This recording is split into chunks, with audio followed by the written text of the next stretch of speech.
লাইলাতুল কদর সম্পর্কে একটা সূরা নাযিল করেছেন। এই রাত্রটা সম্পর্কে কি করেছেন? আল্লাহ সুবহানাহু ওয়া তাআলা একটা সূরা নাযিল করেছেন, যে সূরার নামই হচ্ছে কদর। সূরার নাম কি? কদর। আল্লাহ তাআলা বলেছেন, ইন্না আনজালনাহু ফি লাইলাতিল কদরি ওয়া মা আদরাকা মা লাইলাতুল কদর। আল্লাহই প্রশ্ন করছেন, আবার আল্লাহ কি উত্তর দিচ্ছেন। আল্লাহ বলছেন, ইন্না আনজালনাহু ফি লাইলাতিল কদর, নিশ্চয়ই আল্লাহ সুবহানাহু ওয়া তাআলা কোরআনকে নাজিল করেছেন লাইলাতুল কদরে। তো আল্লাহ বলছেন, ওমা আদরাকা মা লাইলাতুল কদর, হে নবী আপনি কি জানেন ওই মহামান্বিত রাত্রিটা কি? তো আল্লাহ বলছেন, লাইলাতুল কদরি খায়রুম মিন আলফি শাহর, এই রাত্রটা হচ্ছেন হাজার মাসের চেয়ে শ্রেষ্ঠ।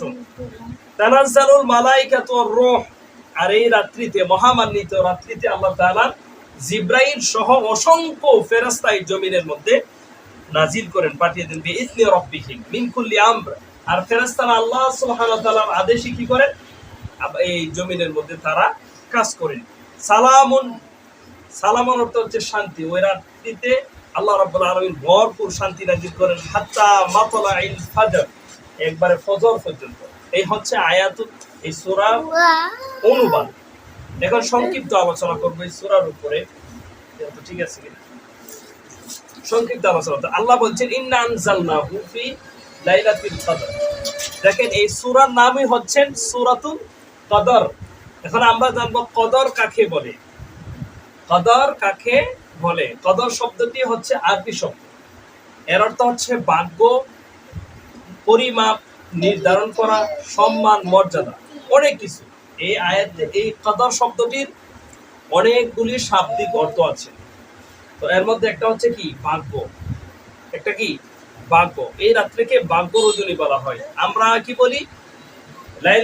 লাইলাতুল কদর, লাইলাতুল কদর, ভাগ্য রজনী বলে, অনেকে বলে, মানে অনেক ভাবে বলে। আবার আমাদের দেশে প্রচলিত ভাষা হচ্ছে লাইলাতুল নিসফে মিন শাবান, মানে মধ্য রজনী, শাবান মাসের মধ্য রজনীকে লাইলাতুল নিসফে মিন শাবান বা লাইলাতুল কদর বা ভাগ্য রজনী বলে। কিন্তু এটা সঠিক না। সঠিক হচ্ছে লাইলাতুল কদর। কদর শব্দের অর্থ হচ্ছে কি? তাকদীর। কদর শব্দের অর্থ কি? তাকদীর। তাকদীর। আল্লাহ রাব্বুল আলামিন দুনিয়া সৃষ্টির শুরু থেকে যা কিছু হবে সব কিছুই তাকদীরের মধ্যে লিপিবদ্ধ করে দিয়েছেন।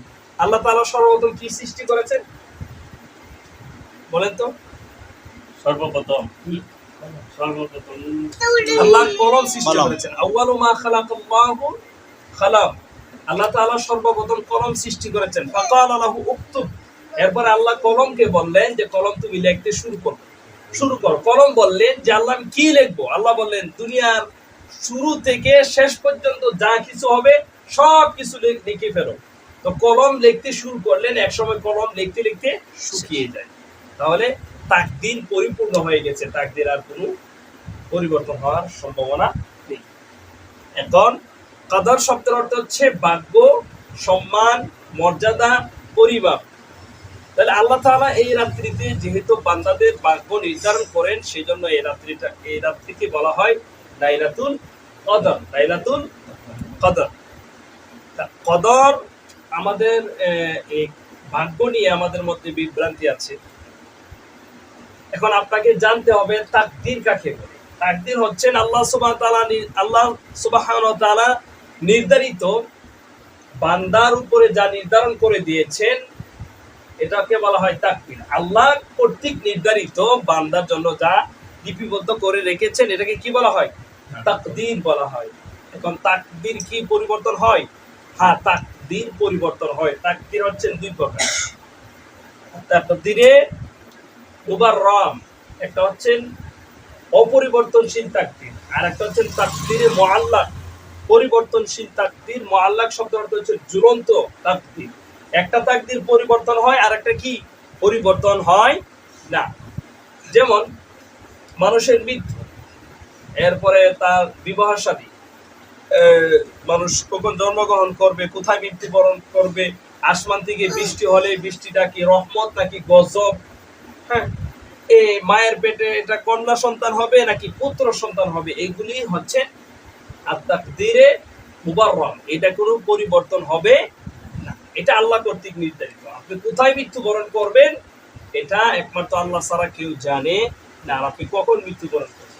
আর যেমন আপনার জ্বর হলো, সর্দি হলো, কাশি হলো, বা কোনো অসুস্থতা আপনাকে ঘেরাও করলো, তো আপনি কি হলেন, আল্লাহর কাছে দোয়া করলেন, আল্লাহ তাআলা আপনাকে দোয়ার বদলতে আপনার জ্বর থেকে আপনাকে মুক্তি দিলেন, হ্যাঁ, আপনি রোগ ব্যাধি থেকে আরোগ্য লাভ করলেন। এটাকে বলা হয় আত-তাকদীরুল মুআল্লাক, মানে পরিবর্তনশীল তাকদীর। মনে করেন আপনার উপরে নির্ধারিত আছে, এখানে আপনি মানে হয় হুজুরকে পড়ে যাবেন, তো আপনি আল্লাহর কাছে দোয়া করলেন বা ইস্তেগফার পাঠ করলেন, এর বিনিময়ে আল্লাহ তাআলা আপনাকে কি করলেন, ওই হুজুর খাওয়ার থেকে আল্লাহ আপনাকে রক্ষা করলেন। এটাকে তাকদীরে মুআল্লাক বলা হয়, যে পরিবর্তনশীল তাকদীর।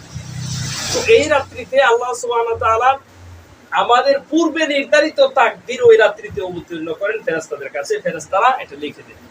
মানে আগামী রমজান পর্যন্ত, শবে কদর পর্যন্ত যা আমরা যা কিছু করব, যে পরিমাণ কথা বলবো, যে পরিমাণ খাবার খাবো, কোথায় যাব, হ্যাঁ, কে মৃত্যুবরণ করবে, কতজন মৃত্যুবরণ করবেন, কতজন জন্মগ্রহণ করবেন, এই সব কিছু কদরের রাত্রিতে আল্লাহ রাব্বুল আলামিন ফেরেশতাদের কাছে বুঝিয়ে দেন, ফেরেশতারা লিখে রাখেন।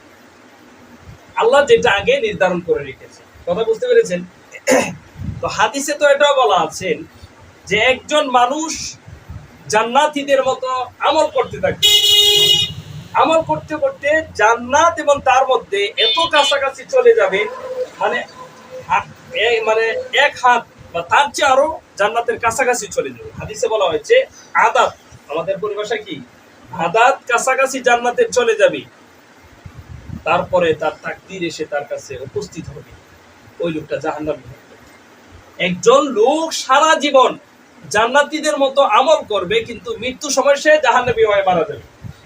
আবার একজন লোক সারা জীবন জাহান্নামীদের মতন আমল করবে, মৃত্যুর সময় সে জান্নাতি হয়ে মারা যাবে। এখন প্রশ্ন করতে পারেন যে হুজুর আজকে আমরা জানাই না, আমরা ভুল করছি, ফ্যাস লাগাই দিয়ে গেলেন।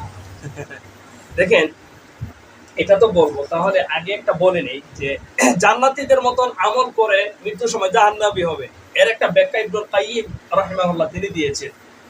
দেখবেন একটা লোক 5 ওয়াক্ত নামাজ পড়তেছে, রোজা রাখতেছে, হজ করতেছে, যাকাত দিতেছে, সব কিছু ঠিকই আছে, কিন্তু তার যে ইসলামী লেবাস, তার যে নামাজ, রোজা, হজ, যাকাত, তাসবিহ, তাহলিল, এগুলো সব কিছু মানুষকে দেখানোর জন্য। তাহলে এটা ইবনুল কাইয়িম বলছেন, তাহলে কি হচ্ছে, সে যে আমল করতেছে মানুষে দেখতেছে, কিন্তু তার আমলটা আল্লাহর সন্তুষ্টির জন্য হচ্ছে না, কিন্তু মৃত্যুর সময় তার ওই আমল তার কোনো উপকারে আসবে না। সে মৃত্যুর সময় কি হবে, সে কি হবে, বেঈমান হয়ে মারা যাবে। কথা বুঝতে পেরেছেন? এটা ইবনুল কাইয়িম বলছে।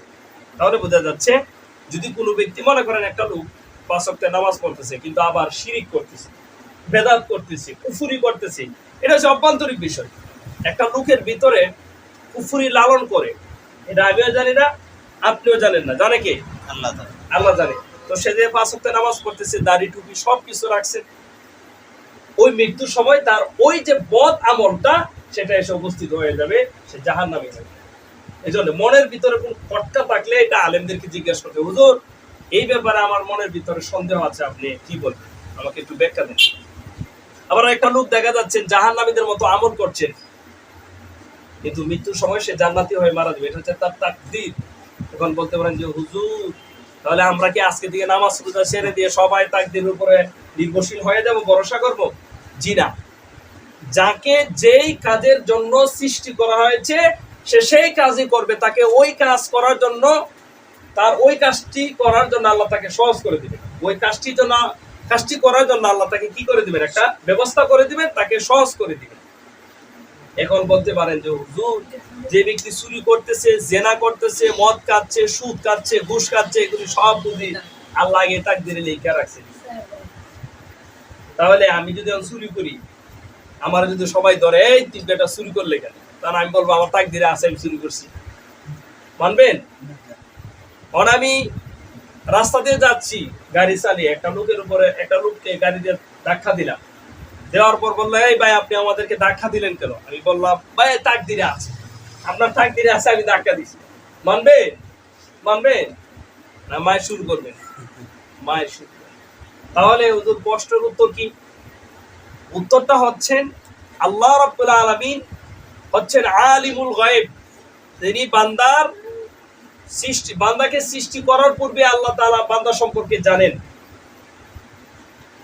তো আল্লাহ তাআলা বান্দাকে সৃষ্টি করার পূর্বেই আল্লাহ রাব্বুল আলামিন বান্দার সম্পর্কে জানেন যে ওই বান্দাকে সৃষ্টি করার পরে সে ওই কাজগুলি করবে, এটা আল্লাহ জানেন। বিধায় আল্লাহ রাব্বুল আলামিন তাকদীরে লিপিবদ্ধ করে রেখেছেন।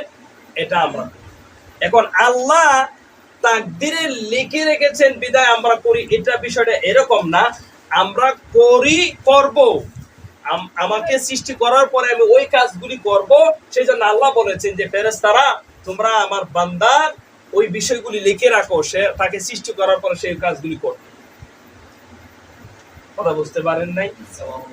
মানে হচ্ছে আমাকে সৃষ্টি করার পূর্বে আল্লাহ জানেন যে আমি দুনিয়াতে যাওয়ার পরে ওই পাপগুলি করব, ওই কাজগুলি করব।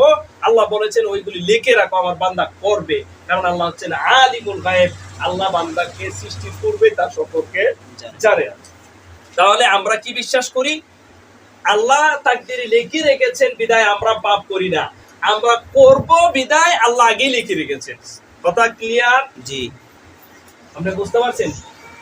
যদি না বোঝেন তো আমরা বলবেন। তাহলে আল্লাহ তাআলা হচ্ছেন আলিমুল গায়ব। এখন আমরা কেউ আল্লাহকে দোষ দেব না, আল্লাহ আগেই জানে, এই জন্য আল্লাহ লিখে রাখছে। ক্লিয়ার? আর যদি কেউ বলে যে আল্লাহ লিখে রাখছে এই বিধায় আমি পাপ করছি, তাহলে সে হবে মুরজিয়া, খারিজি, রাফিজি হয়ে যাবে, আর ঈমান চলে যাবে। তো আপনি আল্লাহর উপরে দোষ দিলেন যে আল্লাহ লিখে রাখছে বিধায় আমি চুরি করছি, আমি জেনা করছি, মদ খাইছি, জোয়া খেয়েছি, গাঁজা খাইছি। তো দোষ কাকে দিলেন? আল্লাহ হচ্ছেন সুবহানাল্লাহ, আল্লাহ হচ্ছেন সকল কিছু থেকে পবিত্র। তো আল্লাহ তাআলা আপনার তাকদীরে যা কিছু লিখে রেখেছেন এর বাহিরে কোনো কিছু সংঘটিত হবে না। যত বিপদ মুসিবত আসে সব কিছু কি আল্লাহ আপনার এই ছোট্ট কপালে লিখে রেখেছেন জন্মের কপি। আপনাকে আমাকে সৃষ্টির 50,000 বছর পূর্বে আল্লাহ আমাদের তাকদীর লিপিবদ্ধ করে রেখেছেন। এবার আমাদের অবস্থা কি ভাই?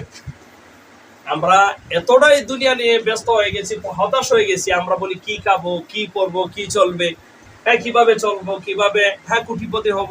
কিন্তু আমরা এই বিশ্বাস হারিয়ে ফেলছি যে আমাদের তাকদীরে যা আছে এর বাহিরে আমরা কিছু অর্জন করতে পারবো না।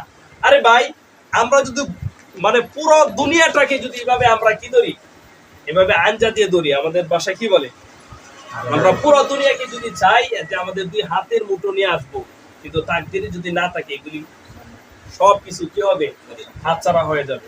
কথা বুঝতে পেরেছেন? তো যে আল্লাহ আমরা চিন্তা করবো না, একটা কথা আমি সবসময় বলি যে আমরা কখনোই তাকদীর নিয়ে চিন্তা করবো না, আল্লাহর উপরে ভরসা করবো। আল্লাহ আমাদের রিজিকের কি করে দিবেন, ফয়সালা করে। কথা বুঝতে পেরেছেন? তাহলে আমরা এটা বিশ্বাস রাখবো যে আল্লাহ রাব্বুল আলামিন আমাদেরকে সৃষ্টি করার 50,000 বছর পূর্বেই আমাদের তাকদীর লিপিবদ্ধ করে রেখেছেন। আমরা দুনিয়াতে কি পড়বো, কি খাবো, সেগুলি আল্লাহ রাব্বুল আলামিন আগে লিপিবদ্ধ করে রেখেছেন। এখন দুনিয়াতে আসার পরে ওইগুলি নিয়ে আমাদের আর এতটা টেনশন করার দরকার নেই। আমাদের কি করতে হবে? চেষ্টা করতে হবে। কি করতে হবে? চেষ্টা করতে হবে। আল্লাহ আমাদের কাজের মধ্যে কি দিবেন? বরকত দিবেন। কারণ আল্লাহ তাআলার কাছে সবচেয়ে পছন্দনীয় কাজ হচ্ছেন চেষ্টা করা।